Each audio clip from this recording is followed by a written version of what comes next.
বাংলাদেশে বিমান ঘাঁটি গুঁড়িয়ে দেওয়ার হুমকি ভারতের। বাংলাদেশের লালমনিরহাটে একটি পুরনো বিমান ঘাঁটি পুনরায় সক্রিয় করার পরিকল্পনা নিয়ে ভারতীয় নিরাপত্তা মহলে উদ্বেগ দেখা দিয়েছে।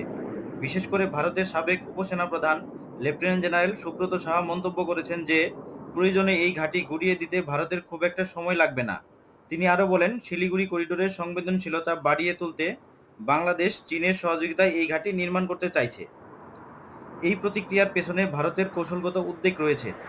লালমনিরহাট বিমান ঘাঁটি ভারতের শিলিগুড়ি করিডোর থেকে মাত্র ১৩৫ কিলোমিটার দূরে অবস্থিত, যা ভারতের মূল ভূখণ্ডকে উত্তর পূর্বাঞ্চলের রাজ্যগুলোর সঙ্গে যুক্ত করে। এই করিডোরের সুরক্ষা ভারতের জন্য অত্যন্ত গুরুত্বপূর্ণ।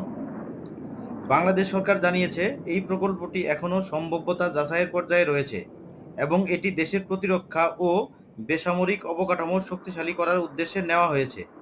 তবে ভারতের কিছু গণমাধ্যম দাবি করেছে যে চীনের প্রযুক্তিগত সহায়তায় এই ঘাঁটি নির্মিত হতে পারে, যা ভারতের নিরাপত্তার জন্য হুমকি হতে পারে। বিশ্লেষকদের মতে, বাংলাদেশ একটি স্বাধীন সার্বভৌম রাষ্ট্র এবং তার নিজস্ব প্রতিরক্ষা চাহিদা পূরণের জন্য এই ধরনের প্রকল্প গ্রহণ করতে পারে। তারা আরও বলেন, বাংলাদেশ ও চীনের সম্পর্ক ঐতিহাসিকভাবে অর্থনৈতিক ও অবকাঠামোগত সহায়তার মধ্যেই সীমাবদ্ধ রয়েছে। সামরিক জোট বা প্রতিরক্ষা চুক্তির কোনো নজির নেই।